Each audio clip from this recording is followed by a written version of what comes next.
মাত্র একটি প্রশ্নপত্র সলভ করে গিয়ে অনেক ভালো রেজাল্ট করতে চাও, তারা কিন্তু ভিডিওটি শেষ পর্যন্ত দেখো। এই প্রশ্নপত্রটিতে যে যে প্রশ্নগুলো দেখবে প্রত্যেকটা যদি সলভ করে যেতে পারো, পরীক্ষায় তোমরা কিন্তু প্রায় বেশিরভাগ প্রশ্ন এই একটা প্রশ্ন থেকেই কমন পেয়ে যাবে।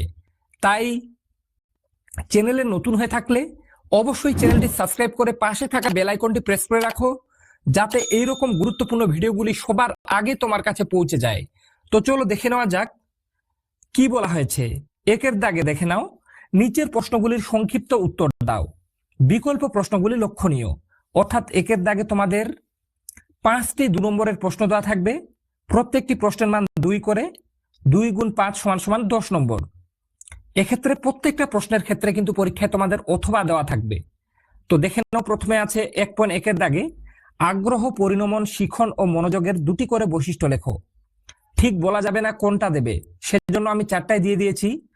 আগ্রহ দিতে পারে পরীক্ষায়, সবথেকে গুরুত্বপূর্ণ আগ্রহের 2টি বৈশিষ্ট্য লেখো, পরিণমনের 2টো বৈশিষ্ট্য লেখো। এভাবে কিন্তু পরীক্ষায় প্রশ্নটা থাকবে।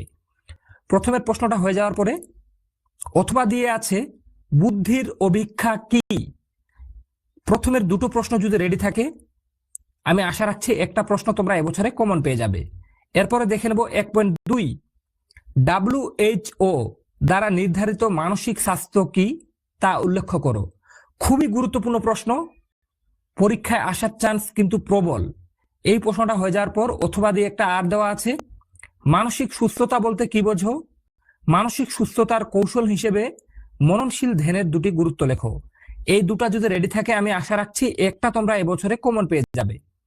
এরপর 1.3, শিক্ষায় শিক্ষা প্রযুক্তির 2টি অবদান উল্লেখ করো। খুবই গুরুত্বপূর্ণ প্রশ্ন। এর সাথে অথবা দিয়ে একটা আর দেওয়া আছে,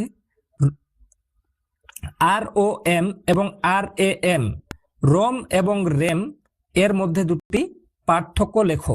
খুবই গুরুত্বপূর্ণ প্রশ্ন, কোনোভাবে বাদ দেবে না। আশা রাখছি 1.3 দাগে যে 2টো প্রশ্ন দেওয়া আছে, 2টো রেডি করতে পারলে একটা তোমরা কমন পেয়ে যাবে। এরপর দেখে নেব 1.4, পরিসংখ্যা বহুভুজের 2টি সুবিধা লেখো। খুবই গুরুত্বপূর্ণ প্রশ্ন। এর সাথে অথবা দিয়ে আছে, হিস্টোগ্রাম ও পরিসংখ্যা বহুভুজের মধ্যে